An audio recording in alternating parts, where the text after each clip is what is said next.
فإذا قرأت القرآن فاستعذ بالله من الشيطان الرجيم. صدق الله مولانا العظيم وبلغنا رسوله النبي الكريم الأمين. إن الله وملائكته يصلون على النبي يا أيها الذين آمنوا صلوا عليه وسلموا تسليما. اللهم صل على سيدنا مولانا محمد وعلى آل سيدنا الصلاة والسلام عليك يا سيدي يا رسول الله وعلى آلك وأصحابك يا رسول الله. مولاي صل وسلم دائما ابدا على حبیبک خیر الخلق کلہم.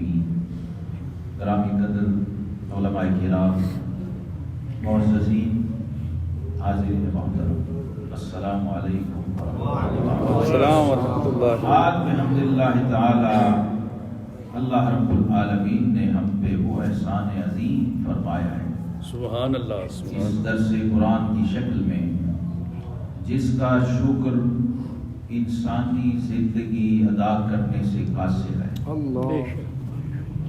پوری زندگی بندہ اگر شکر کے سجدے میں پڑا رہے تو اس نعمت عظمیٰ کا شکر ادا نہیں کر سکتا کہ خالق کریم نے اس بندے کو اپنے دسترخوان کرم پہ بلا دیا. ہم وہ بد نصیب قوم ہیں جنہیں رب نے 1,24,000 نبی و رسول میں سے جو سب سے افضل نبی تھا وہ عطا کیا. اور 104 کتابوں اور صحیفوں میں سے جو سب سے اعلیٰ اور جامع اور افضل کتاب تھی وہ اس قوم کو عطا فرمائی. جو ساری شریعتوں کی جامع شریعت تھی، 313 رسول ہیں، ان سب کے مجموعے کی شکل میں ایک شریعت اسلام ہمیں عطا. اور ہم جیسے گئے گزرے نکموں کو فرمایا کنتم خیر امت. جو خیر الرسل تھے وہ ہمیں عطا کر دیے، جو خیر الکتب تھی وہ ہمیں عطا کر دی وہ کتاب. اور ساری امتوں میں سے ہمیں رب ذوالجلال نے قرآن میں خود خطاب کر کے کہا کنتم خیر امت، تم ساری امتوں سے بہترین امت ہو. کیوں؟ اخرجت للناس. سارے اپنے لیے پیدا ہوتے ہیں اور اپنے لیے مر جاتے ہیں. تمہیں ہم نے لوگوں کے لیے پیدا کیا ہے. تم خیر کی ہو، خیر امت تم کیسے بنو گے؟ جب تمہیں یہ فکر ہوگی کہ شمع کی طرح جئیں بزم گہے عالم میں. سبحان اللہ. علامہ اقبال رحمۃ اللہ علیہ، جنہوں نے قرآن کو ایسے سمجھا تھا کہ ہر روز جب تلاوت قرآن سے فارغ ہوتے تو ان کا خادم علی بخش اس قرآن کے نسخے کو دھوپ میں رکھ کے سکھاتا تھا، اندر رکھتا. وہ نسخہ قرآن گڑی شاہ لاہور میں جو جاوید منزل ہے وہاں موجود ہے. وہ جا کے ذرا حافظ اور قاری جا کے اس قرآن کو دیکھ کے آئیں. یہ شعر کوئی انہوں نے ہمیں نہیں لکھ دیا تھا کہ یہ راز کسی کو نہیں معلوم کہ مومن قاری نظر آتا ہے حقیقت میں ہے قرآن. یہ کسی وجہ سے کہا تھا کہ تیرے ضمیر پر جب تک نہ ہو نزول کتاب، گرا خوشا ہے نہ راضی نہ صاحب کشاف. تفسیر کبیر بھول کے بھی پی جاؤ، تفسیر کشاف بھول کے بھی پی جاؤ، قرآن کی ہوا نہیں لگے گی. جب تک اس قرآن سے اپنا ذاتی تعلق نہیں بناؤ گے. کفار و مشرکین تم سے زیادہ ریسرچ کرتے ہیں اس پہ. انڈیکس اور اشاری اور فہرستیں انہوں نے بنائی ہیں جس سے ہمارے مسلمان علماء بھی استفادہ کرتے ہیں. سافٹ ویئر بنا دی ہیں، تفسیریں آ گئی ہیں جیبوں میں، موبائل میں. جو دین کے طالب علم ہیں ان کے پاس پوری لائبریری جیب میں موجود ہے. آج وہ دور ہے جس کتاب کو دیکھنے کے بڑے بڑے محدث اور امام ترستے تھے وہ آج طالب علم کی جیب میں ہے، لیکن افسوس یہ ہے کہ اتنی دوری ہے، کیونکہ ہم نے انفارمیشن کو علم سمجھ لیا، ہم نے انفارمیشن کو نالج سمجھ لیا ہے۔ آج کا سب سے بڑا علمی دھوکہ یہ ہے، لوگ معلومات کو علم سمجھتے ہیں، اور یہ بھی ویسٹ کا دھوکہ ہے، بہت بڑا شیطان کا دھوکہ ہے، نفس کا دھوکہ ہے، جو زیادہ تر وہ پڑھے لکھوں کو ڈالتا ہے، جو اپنے آپ کو کوالیفائڈ سمجھتے ہیں ان کو ڈالتا ہے۔ تو علامہ کہتے ہیں شمع کی طرح جئیں بزم گہے عالم میں، خود جلیں دیدہ اغیار کو بینا کر دیں۔ موم بتی دیکھیے نکلی، سبحان اللہ، بولیے سبحان اللہ۔ کیا کرتی ہے موم بتی؟ وہ روشنی کس قیمت پہ کرتی ہے؟ خود کو جلاتی ہے اور تمہیں روشنی دیتی ہے۔ سبحان اللہ۔ ہم مفت میں روشنی ڈھونڈ رہے ہیں، ہمیں قیمت بھی نہ دینی پڑے اور روشنی بھی مل جائے۔ یہ دھوکہ ہے، بہت بڑا دھوکہ ہے۔ انسان اپنے آپ کو ہی دھوکہ دے رہا ہو۔ بولیں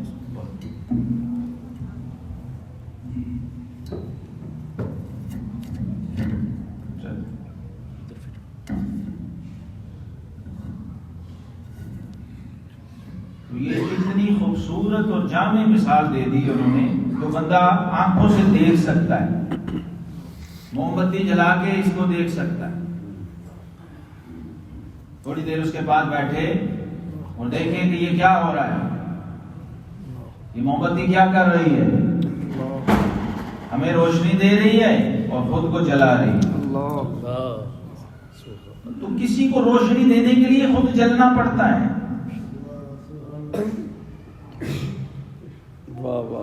یہ نہیں ہے کہ آپ نعرے لگاتے ہیں ماشاءاللہ سبحان اللہ، جلسہ کیا ختم، تم اپنے گھر میں اپنے گھر میں۔ وہ جلسہ اور چیز ہے، درس قرآن اور چیز ہے۔ یہاں ہم آئے ہیں، نبی رحمت صلی اللہ علیہ وسلم نے فرمایا القرآن معذبۃ اللہ فی الارض۔ آج قرآن کا آپ کو میں نے تعارف کروانا ہے۔ آپ سارے نمازی ہیں، حاجی ہیں اور آپ قاری ہیں، لیکن افسوس افسوس افسوس الا ماشاء اللہ، ابھی اس کتاب کا ہمیں تعارف بھی نہیں ہے۔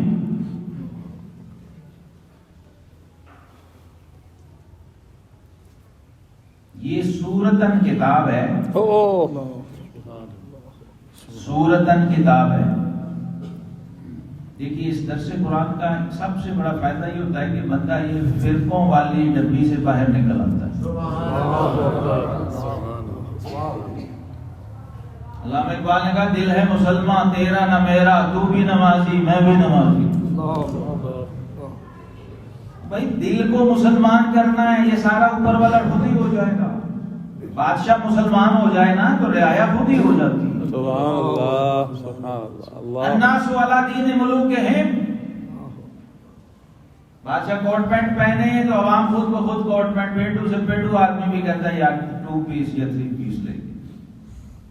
بادشاہ نے جب ویسٹ کوٹ شروع کی تھی ساری قوم نے ویسٹ کوٹ پہننی شروع کر دی۔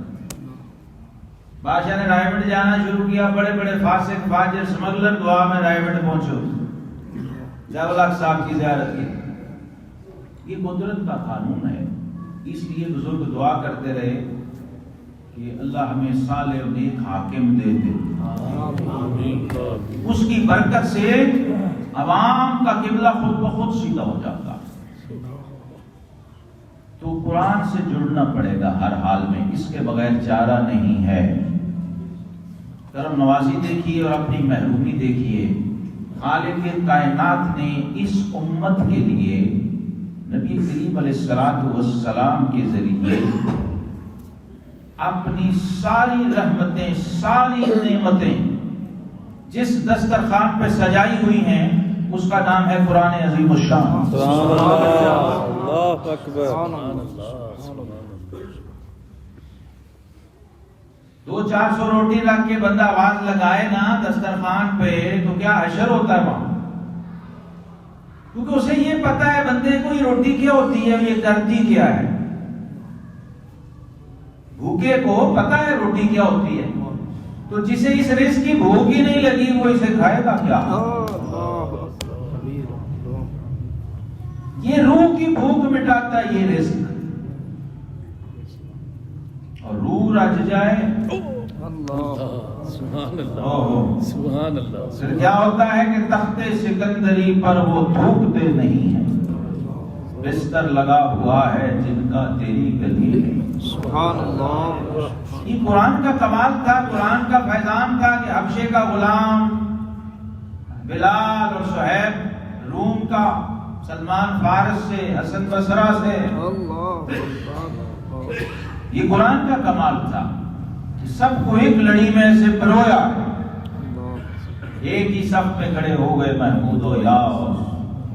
نہ کوئی بندہ رہا نہ کوئی بندہ رہا. یہ قرآن کا اعجاز تھا، قرآن کی دعوت تھی. اور قرآن کا کمال یہ ہے کہ اس نے صرف کلمہ پڑھنے والوں سے نہیں اپنی شان منوائی. ابو جہل نے رب کو نہیں مانا، ابو جہل نے رسول کو نہیں مانا، لیکن قرآن نے ابو جہل سے اپنا آپ منوایا. یہ قرآن حاضرین گرامی کا در معجزات کی دنیا کا سب سے بڑا معجزہ ہے.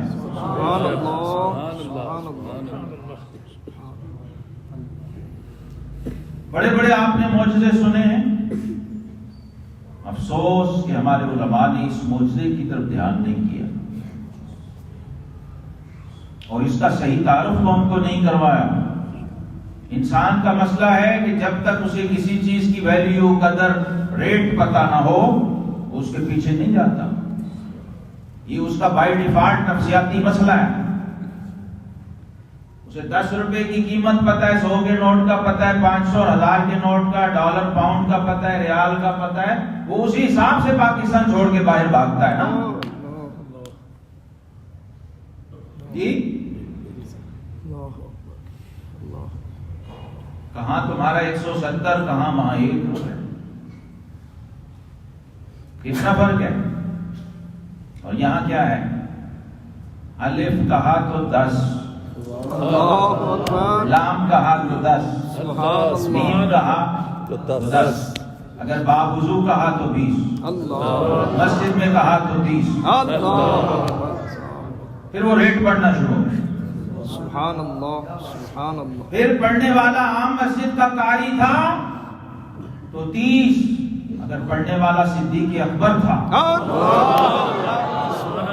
پڑھنے والا فاروق اعظم تھا، پڑھنے والا عثمان جامع القرآن، عثمان ذو النورین تھا، جو 1 رکعت میں پورا قرآن پڑھتا تھا. سبحان اللہ. 1 رکعت میں پورا قرآن پڑھنے والا قاری سیدنا عثمان ذو النورین. اور پھر 40 سال عشاء کے وضو سے فجر پڑھنے والا قاری غوث اعظم شیخ عبد القادر جیلانی. وہ پڑھے. اور اگر گنج بخش پڑھے، سبحان اللہ، گنج شکر پڑھے، سبحان اللہ. بابا جی نے فرمایا تھا نا بیٹا بسم اللہ تو وہی ہے، فرید کی زبان کہاں سے لائے. تو یہ یاد رکھیں، ریٹ حرف سے نہیں پڑھتا، ریٹ زبان سے پڑھتا. زبان کس کی پڑھتا ہے؟ 10 تو سب کے لیے ہے نا، 10 سب کے لیے برابر ہے. عام پڑھے، خاص پڑھے، 10 نیکیاں چلی گئی. لیکن جو ریٹ پڑھنا شروع ہوتا ہے تو پھر اس کا پیمانہ کچھ اور ہے. وہ کیا ہے کہ اس کا قرآن والے سے تعلق کتنا ہے. سبحان اللہ. کتاب کی ریڈنگ اور چیز ہے اور کتاب والے سے تعلق ہونا یہ اور چیز. تو میری دعوت قرآن یہ ہے کہ قرآن کو تعلق باللہ کا ذریعہ بناؤ. سبحان اللہ. القرآن حبل اللہ الممدود من السماء. یہ جو آیت بچپن سے سنتے ہیں، بہت ہو جاتے ہیں نا، سمجھ نہیں آتی. واعتصموا بحبل اللہ، اللہ کی رسی کو مضبوطی سے تھامو. وہ اللہ کی رسی کیا ہے؟ یہی قرآن ہے. قرآن سے منہ پھیر کے اللہ کی رسی ڈھونڈتا پھرتا ہے. القرآن حبل اللہ الممدود من السماء، یہ وہ نوری چین ہے، گولڈن چین ہے، نور کی وہ رسی ہے جس کے ایک سرے پہ بندہ اور دوسرے سرے پہ رب ہوتا ہے۔ نعرہ تکبیر،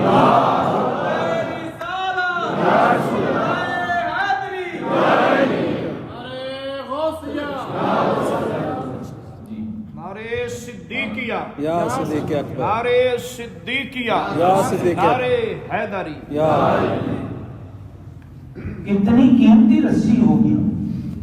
اور کمال یہ ہے اس امت کے لیے یہ شرف اور اعزاز یہ ہے کہ ساری کائنات جس رب کو ڈھونڈتی پھرتی ہے اپنے محبوب کے امتی کی طرف، وہ رب اپنی رسی خود پھینکتا ہے، اس کو پکڑ لے۔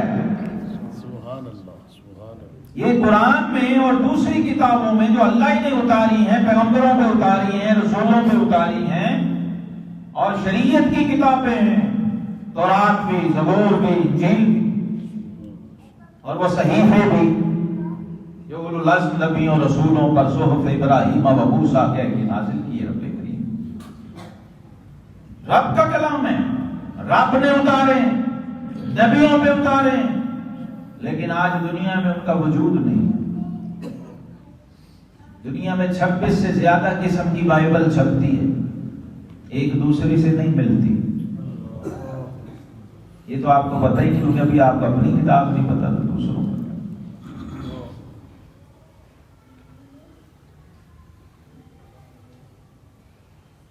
اور یہ درس قرآن، اس سے بڑی کوئی محفل نہیں ہے۔ سنن ابن ماجہ، سنن دارمی میں یہ روایت ہے کہ صاحب قرآن امام الانبیاء والمرسلین، جن کے لیے رب نے کہا الرحمن علم القرآن علم الانسان، رحمان،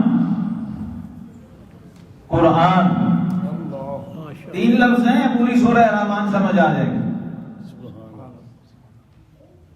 پورا قرآن سمجھ آ جائے گا۔ رحمان، قرآن اور انسان۔ سبحان اللہ، سبحان اللہ۔ ادھر سے جاؤ اپنی سائڈ سے تو انسان، بیچ میں قرآن اور آگے رحمان، اور جب ادھر سے آیا، جب اوپر سے نازل ہوا تو پھر کیا ترتیب تھی؟ رحمان، قرآن اور انسان۔ اور وہ انسان کون ہے؟ علمہ البیان، سبحان اللہ، جس کو رب نے خود بیان سکھایا اور کہا اقرا باسم ربک الذی خلق، جس کو اللہ نے اپنا مخاطب بنایا اور خود قرآن سکھایا، اپنے حبیب کریم امام الانبیاء والمرسلین حضرت محمد مصطفیٰ صلی اللہ تعالی علیہ وسلم۔ قرآن کی شان، قرآن کی عظمت اور قرآن کا تعارف، یہ ابھی بھی مجھے لگتا ہے کہ امت پہ قرض ہے۔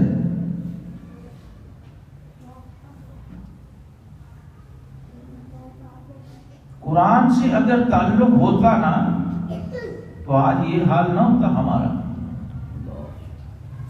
صحیح مسلم میں سیدنا عمر بن خطاب فاروق اعظم رضی اللہ تعالیٰ عنہ کی روایت ہے کہ رسول اللہ صلی اللہ علیہ وسلم نے فرمایا ان اللہ تعالی یرفع بهذا الكتاب اقواما ویدع به آخرین، کما قال صلی اللہ علیہ وسلم، فرمایا اللہ رب ذوالجلال اسی کتاب کے ذریعے قوموں کو اٹھا دیتا ہے اور اسی کے ذریعے قوموں کو گرا۔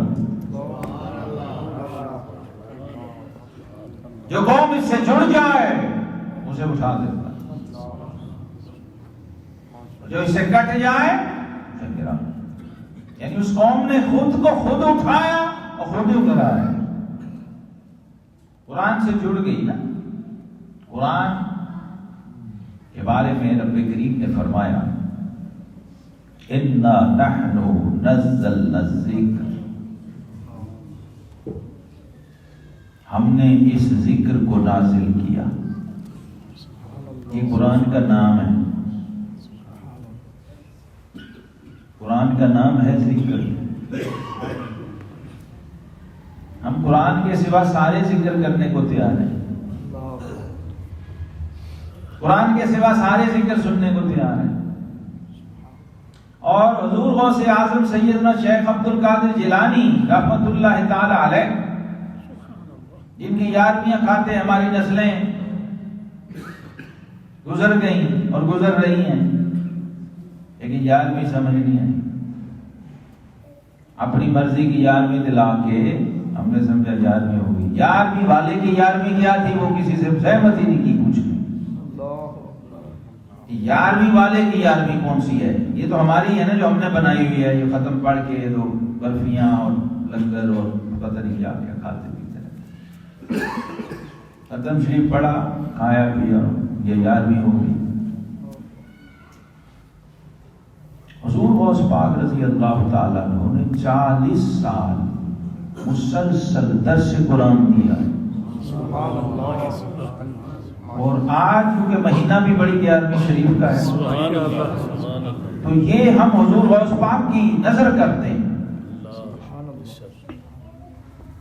اور ان سے طلب فیض کرتے ہیں اسی درس قرآن کا جو وہ 40 سال خلق خدا کو دیتے تھے. 91 سال عمر تھی غوث پاک کی. کتنی؟ 91. 91. 50 سال کی عمر میں آپ اپنی زندگی میں آئے. 50-51 سال. اور پھر 40 سال اپنے نانا کی دین کی خدمت میں گزارے. قصیدہ غوثیہ جس نے پڑھا ہے، آپ اس میں فرماتے ہیں درست العلم حتی صرت خطبہ ونلت السعد من مولا الموالی. یہ میرے نانا کے دین کا علم تھا جسے میں نے ساری زندگی پڑھا اور پھر پڑھایا، اور اس کی برکت سے میں غوث اعظم بنا. مقام قطبیت فرماتے اسی کے ذریعے مجھے. یہ حسنی حسینی شہزادہ نجیب الطرفین سید مادر زاد ولی، سوچا کبھی 78 سال کی ماں کو چھوڑ کے بڑا بیٹا ہو، باپ سر پہ نہ ہو، اور ماں 78 سال کی ہو، اور امام حسین کا خون ماں کی رگوں میں تھا. سیدہ فاطمہ ام الخیر رحمت اللہ تعالی علیہا، یہ اس ماں کی عظمت کو بھی سلام کیا کرو جس نے تمہیں غوث پاک دیے ہیں. وہ چاہتی تو روک سکتی تھی بائی آرڈر بھی، اس کے پاس اتھارٹی تھی، وہ ایسے کرنے کی ماں نے روک لیا تھا نا. یہ فرق ہے. روکنا پڑا تھا کیونکہ حکم ہے، آرڈر ہے. ان اللہ حرم علیکم حقوق الامہات، اللہ نے تم پہ ماؤں کی نافرمانی کو حرام کیا ہے. ہمیں یہ میں نہیں، یو ہیو نو چوائس. تمہارے پاس کوئی چوائس نہیں کہ امی بلائے تو نماز میں بھی ہے تو توڑ دے اماں کے پاس، اس سے ضروری بھی کوئی کام ہوگا. یہ غوث پاک ایویں نہیں بنے، پیچھے ماں کا ہاتھ ہے. یہ ماں کی دعا ہے، ماں کی نصیحت، سچ اور صدق. اور کیا ماں سے مانگا بچے نے، 18 سال کے بیٹے نے، اماں جی نانا کا دین پڑھنا ہے. جدی پشتی پیر ہیں، نانا ولی، دادا ولی، ماں ولی، باپ ولی، باپ ابو صالح، ماں ام الخیر. تو مجھے کیا ضرورت پڑی مدرسوں میں جا کے مولویوں کا پانی بھرتا پھروں، جنگل کاٹتا پھروں؟ ہے جی نہیں بھائی. اگر غوث پاک کو علم کی ضرورت ہے تو پھر ماں نے وہ لال پیدا ہی نہیں کیا ہے جو علم کے بغیر منزل پہ پہنچا. یہ ہمارے قریب بیٹا سلطان باہو غوث پاک کا ایک مرید ہے، کئی صدیوں بعد بھی مرید ہے. غوث پاک نے فرمایا کہ قیامت تک جو میری طرف نسبت کرے گا وہ میرا مرید، میں اس کا پیر. تو سلطان باہو کہتے ہیں علم و بات جو کرے فقیری، کافر مرے دیوانہ. علم کے بعد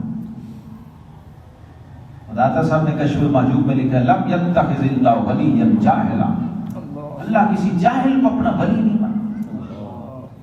ان پڑھ ہونا اور چیز ہے، جاہل ہونا یہ بھی فرق سے ہے۔ ہر ان پڑھ جاہل نہیں ہوتا، لیکن ہر جاہل وہ کتنے ڈگریاں لے کے بیٹھا ہوا ان پڑھ ہوتا ہے۔ جیسے ابو جہل تھا، عرب کا سب سے بڑا ایجوکیٹڈ کوالیفائڈ آدمی، لیکن صاحب قرآن نے کہا یہ ابو جہل ہے۔ صرف جاہل بھی نہیں، جاہلوں کا باپ ہے، یہ منبع جہالت ہے۔ جہالت کس کو، علم کس کو کہتے ہیں؟ علم وہ نور ہے جو تمہیں حق کو حق دکھاتا ہے اور باطل کو باطل دکھاتا ہے۔ جسے حلال حلال نظر آئے، حرام حرام نظر آئے، وہ عالم ہے۔ جسے جائز اور ناجائز، جھوٹ اور سچ، غلط اور صحیح میں تمیز اور فرق ہے، اور پھر وہ حق کو اختیار کر لیتا ہے، وہ عالم، وہ جاہل نہیں ہے۔ جہالت یہ اسلام کی ضد ہے، اس لیے قبل از اسلام کے دور کو زمانہ کفر نہیں کہتے، زمانہ جاہلیت کہتے۔ جاہلیت کفر سے بھی بڑا وائرس ہے، چاہے کسی کلمہ گو کے اندر ہی ہو۔ اگر آج بھی بیٹی کے پیدا ہونے پہ شرمسار ہے تو وہ زمانہ جاہلیت کا آدمی ہے، اس کے کلمے کو ہم کیا کریں؟ آج بھی اس کے اندر ابو جہل کا وہی وائرس ہے، اور محمد عربی صلی اللہ علیہ وسلم کی رحمت اور نور کی کرن اس کے اندر اتری نہیں ہے، اسے کیا پتا اسلام ہے؟ یہ قرآن ہے حاضرین محترم، یہ وہ نور ہے جس نے ابن ابی قحافہ کو ابو بکر صدیق کر دیا، جس نے عمر بن خطاب کو فاروق اعظم بنا دیا۔ یہ قرآن کی آیتیں تھی نا، بہن سگی نے پڑھی تھی، تلوار لے کے جا رہے تھے، سگی بہن فاطمہ بنت خطاب رضی اللہ تعالیٰ عنہ، کسی نے کہا جی پہلے اپنے گھر تو دیکھو، بہن اور بہنوئی کی خبر لو۔ جب پہنچے تو سورہ طٰہٰ کی آیتوں کی آواز آ رہی تھی۔ بہن نے کہا قاری صاحب آپ چھپ جائیں، اب آپ بن عبد رضی اللہ عنہ پڑھانے آئے ہوئے تھے، اور یہ مکے کے جو 14 پڑھے لکھے بندے ان میں سے ایک عمر بن خطاب تھے۔ آئے بہن کو مارا تو اس بہن نے ایک جملہ کہا، اس نے کہا عمر جس خطاب کا خون تیری رگوں میں ہے وہی خون میری رگوں میں ہے۔ اگر تو باطل پہ اتنا پکا ہے تو میں حق پہ اتنی کمزور بھی نہیں۔ نعرہ تکبیر، نعرہ رسالت، نعرہ صدیقیہ، نعرہ حیدری، غوثیہ۔ تو یہ علامہ اقبال نے یہاں سے بھی سبق لیا۔ وہ امت کی بیویوں کو کہتے ہیں تم بھی دانی کے سوزے گراتے ہو، دیگر کو کرد تقدیر عمر نہ۔ اے امت مسلمہ کی ماؤں بہنوں بیٹھیوں، تمہیں اپنا مقام بھی پتا ہے؟ تو تیری زبان سے نکلی ہوئی 4 آیتوں نے عمر کی تقدیر بدل کے رکھ دی تھی، انقلاب برپا کر دیا فاروق اعظم نے جب اپنی بہن کی زبان سے قرآن، اور قرآن کا یہ کمال اور معجزہ اور تاثیر کہ صاحب قرآن تک پہنچنے سے پہلے قرآن اپنا کام کر چکا تھا۔ جب دار ارقم میں گئے تو پوچھا عمر کیسے آئے؟ کہا حضور کلمہ پڑھنے آیا۔ یہ قرآن کا فیصلہ نا، اشہد انک رسول اللہ۔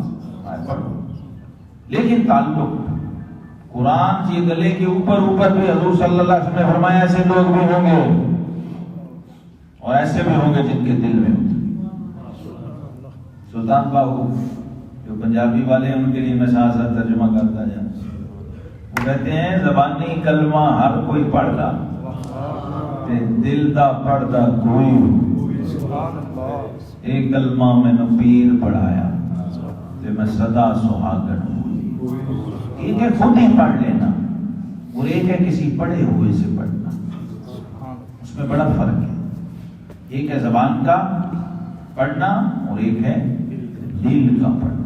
یہ جو باتیں میں کرنا ہوں نا یہ دل والی، یہ زبان والی نہیں۔ زبان والوں کو سمجھ بھی نہیں آ سکتی.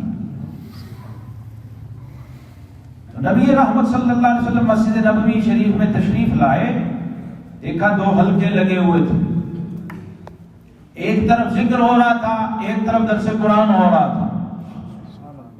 دونوں نے دیکھا، دونوں صحابہ تھے، دونوں حلقے صحابہ کرام علیہ رضوان کے تھے، رضی اللہ عنہ والے، وہ بھی رضی اللہ عنہ والے.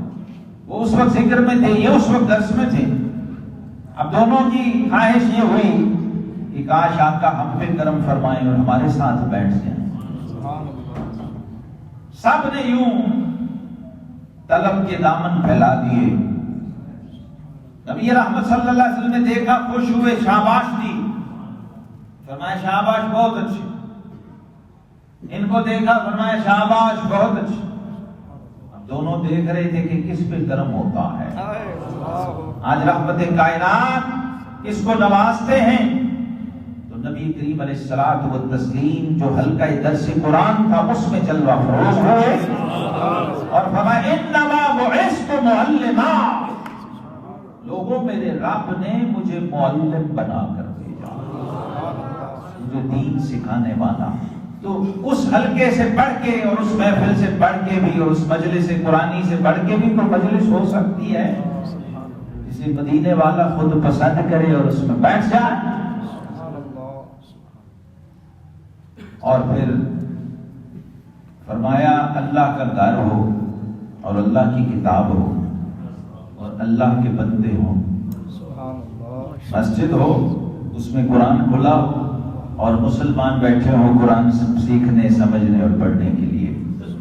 تو ہمارے سب سے پہلے آسمانوں سے رب کے نوری فرشتے اپنے پر پھیلائے ہوئے اس محفل پہ آتے ہیں اور سایہ کر دیتے ہیں اپنے پروں کو.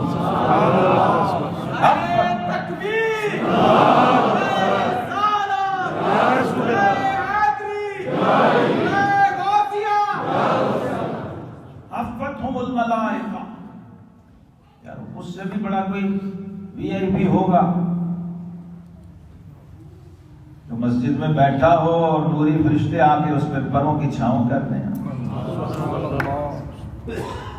اس سے بڑی ایلیٹ کلاس بھی کوئی ہوگی، اس سے بڑا بھی کوئی اہم آدمی روئے زمین پہ ہوگا کہ وہ خاکی بشر بیٹھا ہو اور نوری فرشتے اپنے پروں کے سائے لے کے اس کے سروں پہ. اور وہ لوگ کتنے قیمتی ہوں گے جنہیں نوری ڈھونڈ رہے ہوں، نوری فرشتے تلاش کر رہے ہوں. تو فرمایا پھر اللہ کی رحمت نزلت علیہم الرحمہ، اللہ کی رحمت ونزلت علیہم السکینہ. درس قرآن کی محفل میں جینوین محفل ہو درس قرآن کی، وہ کچھ جو انسان ڈھونڈتا پھرتا ہے پوری دنیا میں وہ وہیں اسی جگہ اس کے گھر میں اسے مل جائے. یا رحمت ڈھونڈ رہا ہے، یا سکون ڈھونڈ رہا ہے، یا فضل ڈھونڈ رہا ہے، یا برکت ڈھونڈ رہا ہے، سب کچھ اس ایک ہی محفل میں ہے. جو بندے کو دنیا میں چاہیے وہ بھی ہے، جو آخرت میں چاہیے وہ بھی ہے. یہ مدینے والے کے لنگر پہ کبھی غور کیا کرو، اپنی دیکھ پہ بڑا غور کرتے ہیں. چودھری صاحب نے پکائی ہوتی ہے نا، سارا دھیان اسی میں ہوتا. جو مدینے والے نے لنگر دیا ہے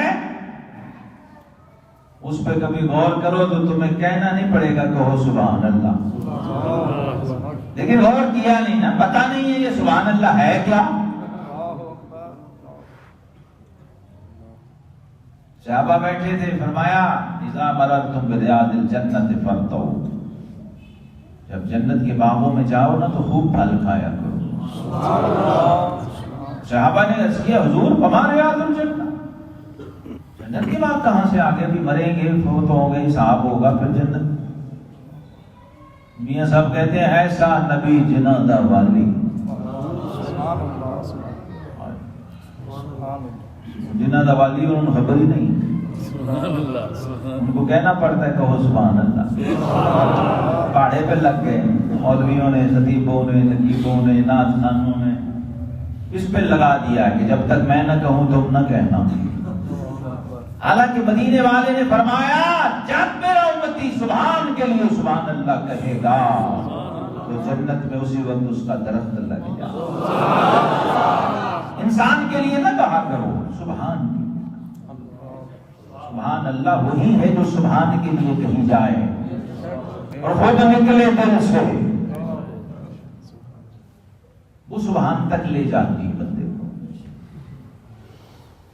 حج کی حضور جنت کے پھل کیا ہیں؟ فرمایا سبحان اللہ، الحمدللہ، اللہ اکبر، لا الہ الا اللہ. یہ جنت کے پھل ہیں. ایک فروٹر لینا ہو تو پیسے دینے پڑتے ہیں، ایک امرود کا دانہ لینا ہو تو پیسے دینے پڑتے ہیں. مدینے والے نے 1450 سال بعد چوک میں بیٹھے امتی کو ڈائریکٹ جنت کا پھل بھی سبیل اللہ.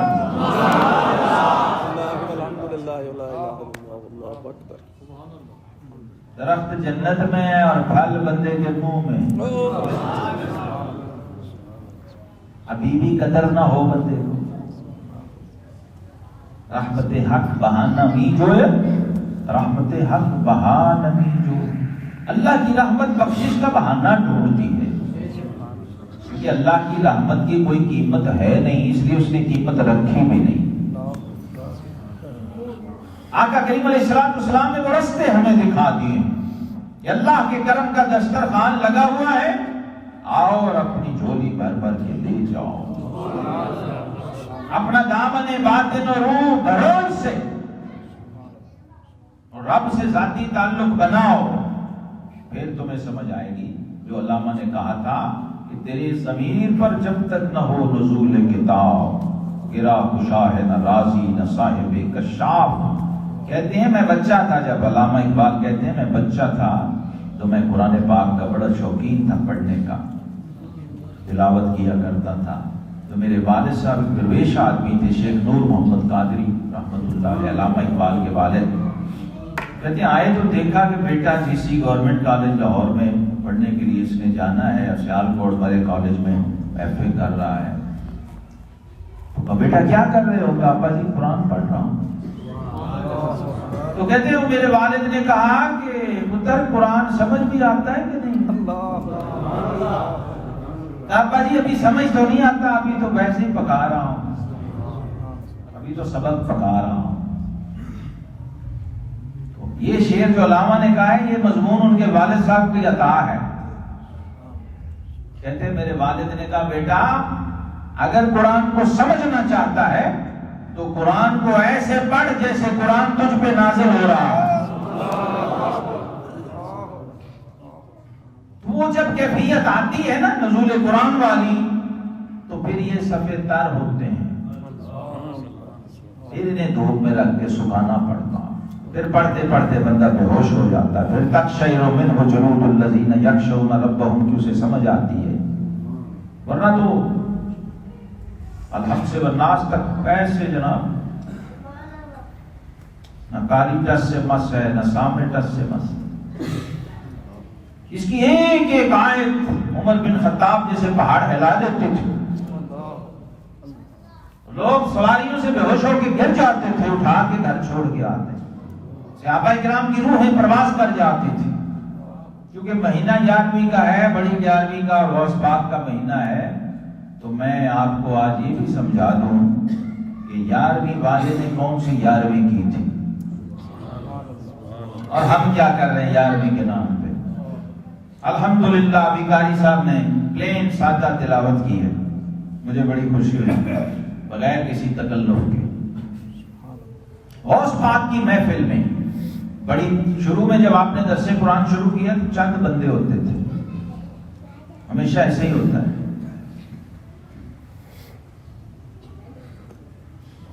پھر آہستہ آہستہ ایک وقت آیا کہ 70,000 کا مجمع ہوا اور عیدگاہ بغداد بھی تنگ پڑ گئی، مدرسہ بھی بڑا کرنا پڑا. لوگ سمجھتے کو آستانہ ہوگا غوث پاک کا. غوث پاک کا جامعہ تھا، جامعہ نظامیہ بغداد میں پہلے آپ خود پڑھے تھے، اس کے بعد پھر اسی میں پڑھایا. پھر اپنے پیر و مرشد ان کا مدرسہ تھا شیخ ابو سعید مبارک المخرمی رحمۃ اللہ علیہ کا. ان سے بھی پڑھا، آپ کے پیر و مرشد کے مدرسے کو پھر آپ نے مرید نے سنبھالا، پھر اس کے پرنسپل بنے، اور پھر وہاں پر تدریس بھی کی۔ 33 سال آپ نے 13 سبق روز پڑھائے، اشراق سے ظہر تک۔ یہ ہے غوث پاک۔ کوئی پیر ہے ماں کا لال غوث پاک کا نام لینے والا جو ایک سبق بھی پڑھائے؟ کوئی صرف کا، نحو کا، منطق کا، فقہ کا، فلسفے کا، تفسیر کا، حدیث کا؟ پوری دنیا میں ڈھونڈو، آکسفورڈ اور کیمبرج اور الازہر میں بھی اب کوئی ایسا اسکالر نہیں ملے گا جو روز 13 علوم الگ الگ پڑھاتا ہو۔ سبحان اللہ، سبحان اللہ۔ یہ ہے غوث پاک، اور یہ قرآن کا کمال تھا صاحب۔ آپ فرماتے ہیں میں درس دے رہا تھا، ویسے ہوا میں دیکھا امام الانبیاء میرے جد کریم جلوہ فروز تھے ہوا میں، اور ساتھ حضرت موسیٰ علیہ السلام کھڑے تھے۔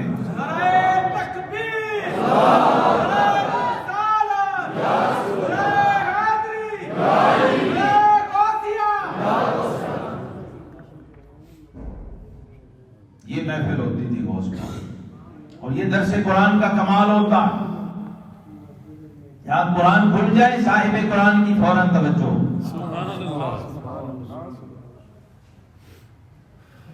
کیونکہ الحمد سے والناس تک سارا سینہ مصطفیٰ کا لنگر ہے۔ علم نشرح کے سینے سے نکلا ہوا ایک ایک حرف ہے یہ۔ اس سے بڑا تبرک کائنات میں پیدا ہی نہیں ہوا، جسے تم چھوڑ کے بھاگتے پھرتے ہو تبرک ڈھونڈنے اور لنگر ڈھونڈنے۔ نہ اس سے بڑا کوئی لنگر کائنات میں پیدا ہوا ہے، نہ اس سے بڑا کوئی تبرک رب نے بنایا ہے۔ اسی کو چھوڑی پھر رہی، جس کے صدقے تبرک۔ یہ جلد قرآن نہیں ہے، یہ ورقہ بھی قرآن نہیں ہے۔ تھوڑا سا میں اشارہ کر جاؤں، باقی بعد میں کسی وقت تفصیل۔ لیکن اس جلد کی شان کیا ہے؟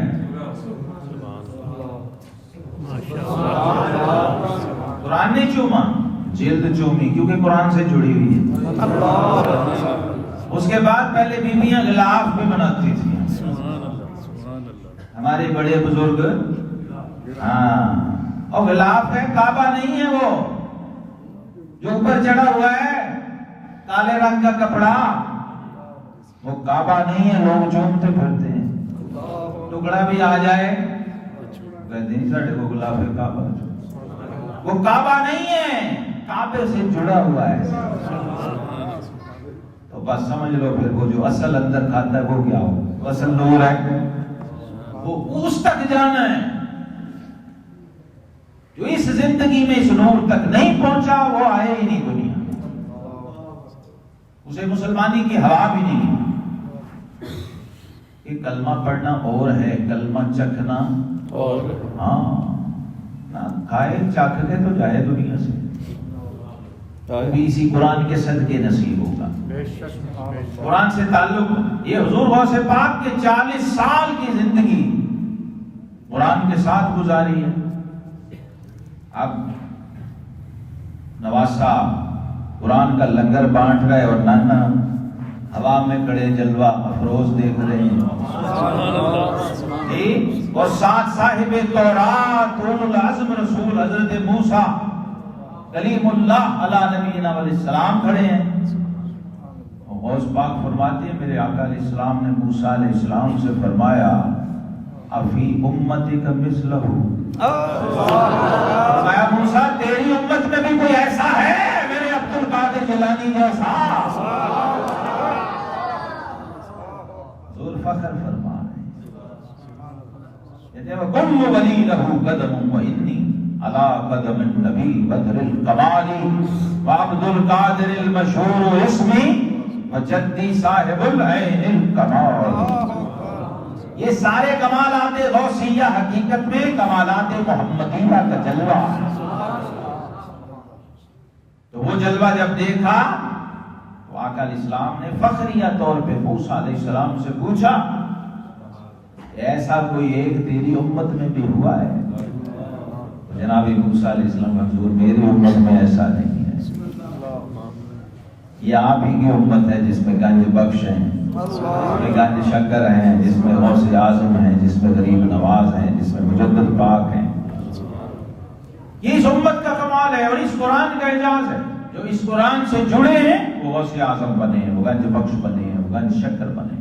خواجہ نظام الدین اولیاء نے آ کے بابا صاحب سے پورا قرآن ناظرہ دوبارہ پڑھا تھا مرید ہو کے، حالانکہ اپنے وقت کے امام تھے، محدث تھے۔ انہیں پتا تھا کہ بابا جی کے قرآن میں اور اس مولوی صاحب والے قرآن میں کیا فرق ہے۔ حالانکہ وہ استاد بھی کیا ہوں گے، وہ سارے اولیاء اللہ تھے، وہ استاد بھی اس زمانے میں، لیکن بابا صاحب سے آ کے اپنے مرشد سے دوبارہ ناظرہ قرآن پڑھا پاک پتن شریف دلی سے آ کے۔ تو حضور غوث اعظم رضی اللہ تعالی عنہ قاری صاحب بڑی محفل میں ایک آیت پڑھتے تھے، چھوٹی محفل ہوتی تو ایک آیت پڑھتے، بڑی ہوتی تو 3 آیتیں پڑھتے۔ ماہانہ محفل تھی، لمبی چوڑی صورتیں نہیں اور بڑی سادگی کے ساتھ پلین، اور انہی آیات کی تفسیر پر حضور غوث پاک اپنی مسند پہ بیٹھ کے ارشاد فقیہانہ، عالمانہ، مجتہدانہ شان سے رہتے، جبہ ایسا پہنتے کہ عباسی خلیفہ نے جاسوس چھوڑے ہوئے تھے، یہ ڈھونڈ کے لاؤ یہ بابا کپڑا کہاں سے اتنا قیمتی ہوگا۔ یہ حسنی حسینی شہزادہ غوث اعظم، یہ کپڑا کہاں سے، ایسا کپڑا میں ڈھونڈ کے مارکیٹوں میں کھپ گیا ہوں، مجھے نہیں ملتا۔ یعنی یہ بھی شان علم تھی، شان دین تھی، بڑی شان و شوکت کے ساتھ پھر نانا کے دین کی خدمت کی۔ وہ بھی وقت تھا جب پتے کھائے تھے، طالب علمی میں گھاس کھائی، پتے کھائے، مشکوک اور مشتبہ لقمہ نہیں کھایا، اور مدرسے میں رہ کے بھی صدقے کی روٹی نہیں کھائی۔ کئی سال پڑھا وہاں، لیکن نہ یوں ہاتھ کر کے کبھی روٹی لی، نہ کبھی صدقے اور خیرات اور زکات کا مال کھایا۔ تب غوث اعظم وہ پھر الگ معاملہ ہے۔ تو حضور غوث پاک جب اپنی شان سے قرآن کی تفسیر بیان کرتے بغداد شریف میں، یہ 6 صدی ہجری کا زمانہ ہے، عباسی سلطنت اپنے پورے عروج پہ تھی اس وقت، اور بغداد شہر پورے عالم اسلام کا علمی مرکز تھا، اور پیران پیر نے قرآن کی تفسیر اس شان سے بیان کرنی شروع کی کہ بڑے بڑے ہلکے ماند پڑ گئے، بڑے بڑے جید محدثین، مفسرین، فقہاء، 400 علماء بیٹھ کے قلم دواد لے کے اسے لکھ رہے ہوتے تھے۔ اور آپ کے بڑے صاحبزادے حضرت سیدنا عبدالرزاق تاج العراق گیلانی رحمۃ اللہ علیہ فرماتے ہیں میرے والد کی مجلس کا، میرے مرشد کی مجلس کا یہ حال تھا کہ ایک دفعہ میں نے یوں ہوا میں دیکھا تو ایک مجلس وہاں بھی لگی ہوئی تھی۔ یہ حال تھا، اور لوگوں کے سانس چلنے کی آواز ایک دوسرے کو سنائی دیتی تھی، ایسی پن ڈراپ سائلنس تھی، اور بغیر ساؤنڈ سسٹم کے 70,000 کا مجمع آخری بھی ویسے ہی سنتا ہے، پہلا بھی ویسے ہی سنتا ہے۔ ورنہ اس زمانے میں جیسے نماز میں مکبر کھڑا کرتے ہیں نا، مستملی کھڑا کرتے تھے کہ یہاں عالم دین نے کچھ کہا، پھر وہ آگے بیان کرتا، پھر اس سے اگلا آگے بیان کرتا، یہ علامہ صاحب، مفتی صاحب، امام صاحب یہ کہہ رہے ہیں۔ یہ غوث پاک کی زندہ کرامت تھی۔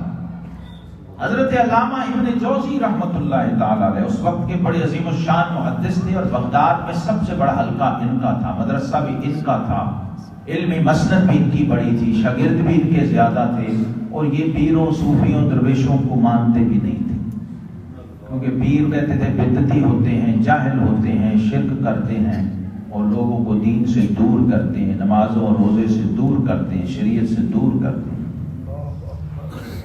ایسے لوگ ہر دور میں ہوتے ہیں۔ انہوں نے پوری کتاب لکھ دی تھی تلبیس ابلیس اس پہ۔ یہ بھی غوث پاک کی کرامت ہے کہ اتنے بڑے امام اور محدث کو گمراہ ہونے سے بچایا۔ تو ان کے ایک شاگرد عالم دین تھے علامہ ابن جوزی کے، جو غوث پاک کے مرید ہو گئے۔ اب وہ مرید کو شوق ہوا کہ میرا استاد تو پیروں کو مانتا نہیں ہے، تو کاش یہ میرے پیر کو ایک بار دیکھ لے تو اس کا عقیدہ ٹھیک ہو۔ انہوں نے کہا حضرت آپ اتنے بڑے امام و محدث ہیں، جلیل القدر عالم ہیں، آپ کبھی ہمارے پیر کی محفل میں چلیں۔ تیرا پیر کیا کرتا ہے؟ ان کا جی میرا پیر تفسیر بیان کرتا ہے۔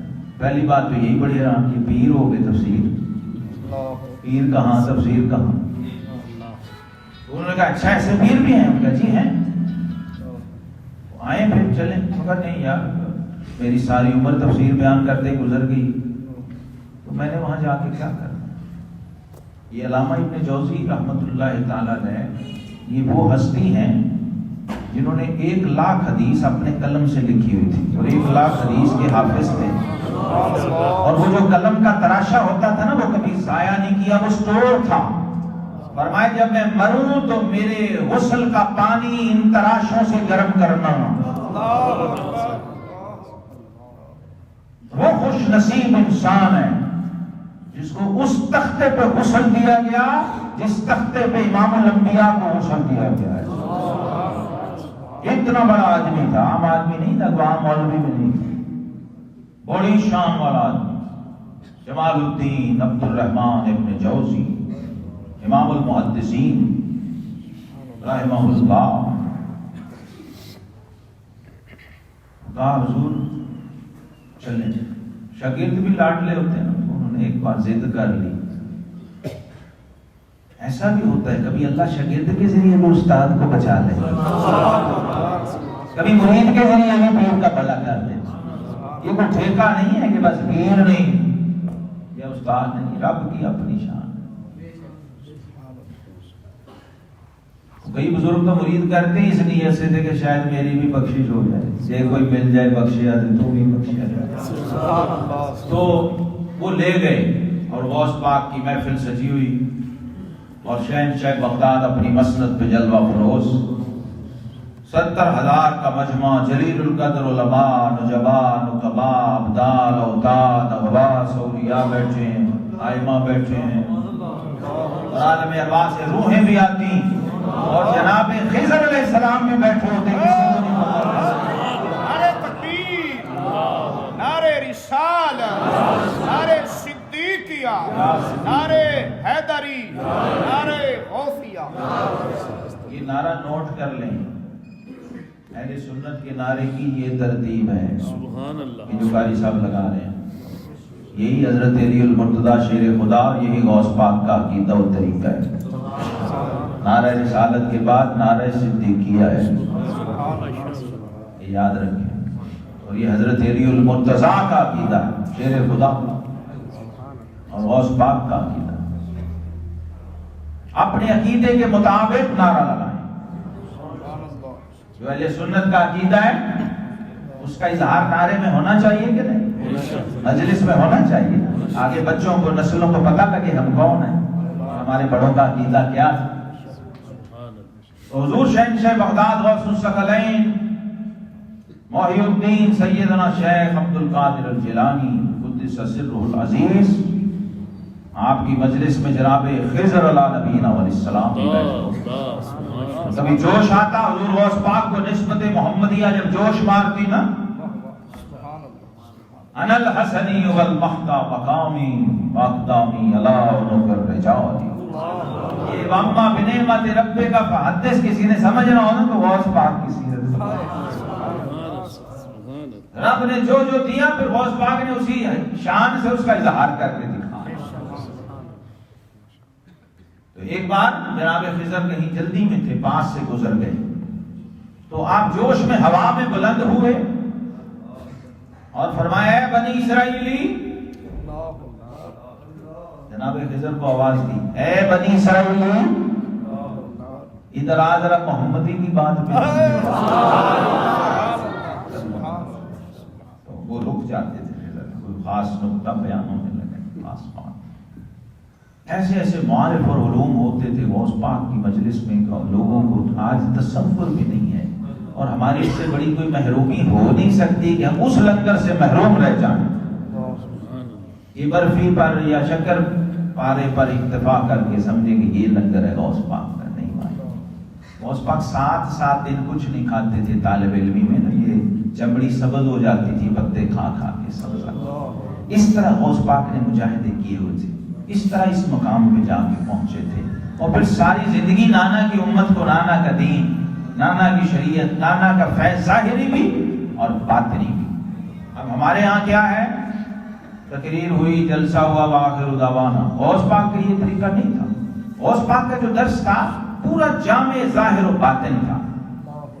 جب آپ درس کی تفسیر ختم کرتے، درس ختم ہوتا، زبانی واز مکمل ہوتا، تو پھر فرماتے نترک القال و نرجع الی الحال.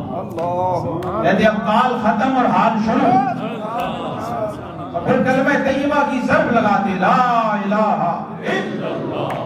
مجمع پر تو مجمع پر ایک حشر برپا ہو جاتا، لوگ لوٹ پوٹ ہو جاتے، کپڑے پھاڑ، جذب و جوش و جنون کا عالم طاری ہو جاتا. اور 70 جنازہ اٹھتا تھا غوث پاک کی محفل سے. 70,000 کے مجمع میں 70 جنازہ اٹھ جاتا. علامہ ابن جوزی آگے جب بیٹھے اور دیکھا کہ غوث پاک نے تفسیر شروع کی ہوئی ہے، قاری نے ایک آیت پڑھی تو ایک ہی آیت پڑھی تو آپ نے اس کی تفسیر شروع کی. ایک آیت کی تفسیر میں جب پہلا قول آپ نے بیان کیا تو اس شاگرد نے اپنے استاد سے پوچھا کہ یہ آپ کے علم میں تھا؟ ان کا ہاں یہ مجھے پتا ہے پہلے. پھر آپ نے دوسری تفسیر بیان کی. شاگرد نے پوچھا یہ آپ کو پتا ہے؟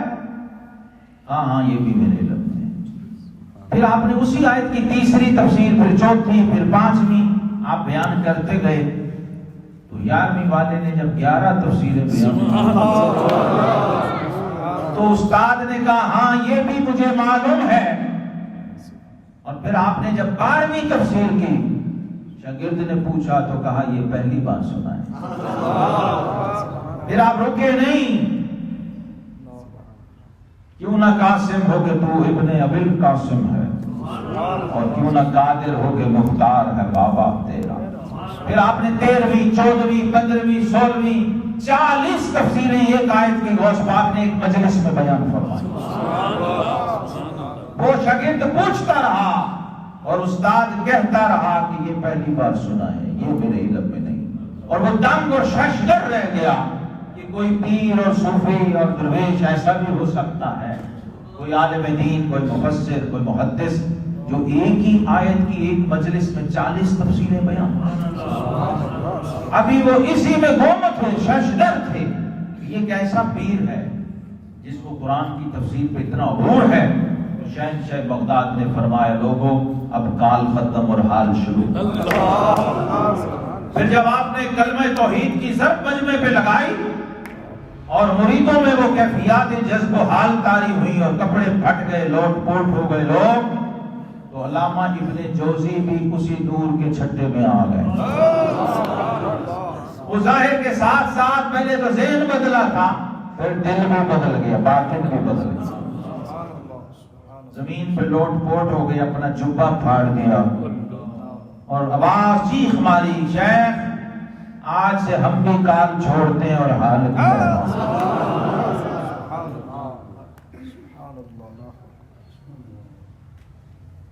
اس لیے اقبال نے کہا تھا کہ عطا اسلاف کا جذب درو کر، شریک زمرہ لا یحزنوں کر، غیرت کی گتھیاں سلجھا چکا میں، میرے مولا مجھے صاحب جنوں کا. تو جب تک حال نصیب نہیں ہوگا یہ قیل و قال کچھ بھی نہیں ہے. اسلام حال کا نام ہے، دین حال کا نام ہے، کیفیت کا نام ہے. اور قرآن یہی چاہتا ہے، قرآن یہی کرتا ہے بندے کے ساتھ. قرآن کی جو بیعت کر کے قرآن کا مرید ہو جائے تو قرآن اسے قرآن والے تک لے جاتا. پہلی بات جو سمجھنی ہے، پہلا سبق قرآن کا کیا ہے؟ فَإِذَا قَرَأْتَ الْقُرْآنَ فَاسْتَعِذْ بِاللَّهِ. جب بھی قرآن پڑھنا چاہو اور قرآن کو اندر اتارنا چاہو تو سب سے بڑا دشمن جو رکاوٹ بنے گا وہ شیطان ہے. ان الشیطان للانسان عدو مبین. یا تو مسجد میں نہیں جانے دے گا, یا تو قرآن پکڑنے ہی نہیں دے گا. اگر پکڑ کے پڑھنے بیٹھ بھی گئے تو راستے میں حائل ہو جائے گا, بس سے ڈالے گا, بگائے گا, باغی کرے گا. تو اس وقت کیا کرنا؟ فاستعذ باللہ. جس کا یہ کلام ہے نا, اپنے آپ کو اس کی پناہ میں دے دینا, پناہ مانگ لینا. اعوذ باللہ من الشیطان الرجیم. شیطان مردود کے شر سے اللہ کی پناہ میں آتا ہے. یہ استعاذہ ہے.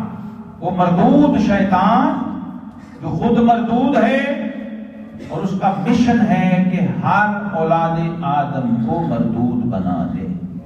اس کی زندگی کا یہ ایک ہی مشن ہے شیطان کا, کہ ہر بندے کو مردود کر دو, رد کرا دو, مردود ہو جائے یہ بندہ. شیطان چونکہ خود مردود ہے تو وہ یہ چاہتا ہے. اب یہ دیکھیں کیسا قانون اللہ نے.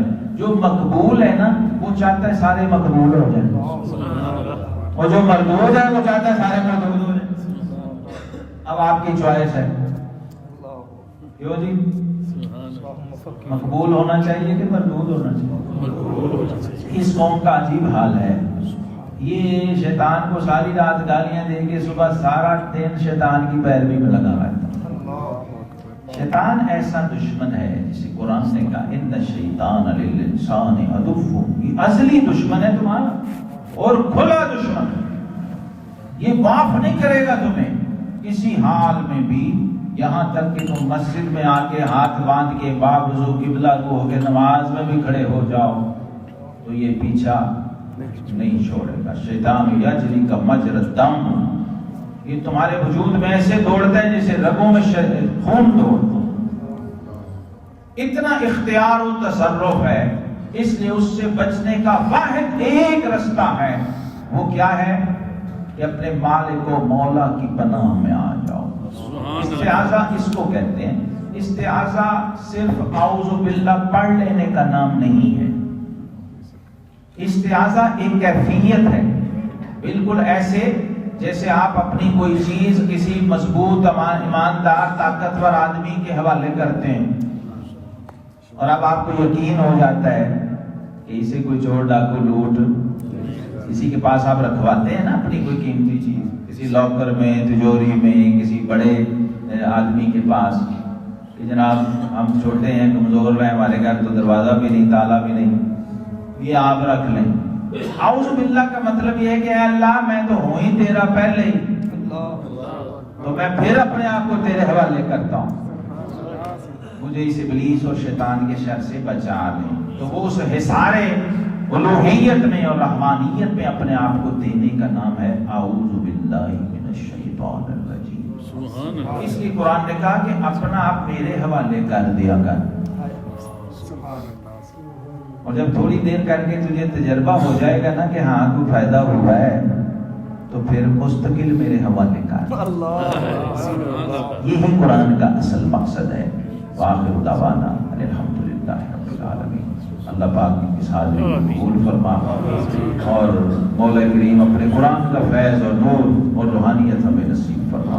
اللہم انا نسألک علما نافعا وعملا صالحا ورزقا واسعا حلالا طیبا وشفاء من كل داء. اللهم انزل علينا الرحمة والبركة والمغفرة انك على كل شيء قدير. سبحان ربك رب العزة عما يصفون وسلام على المرسلين والحمد لله.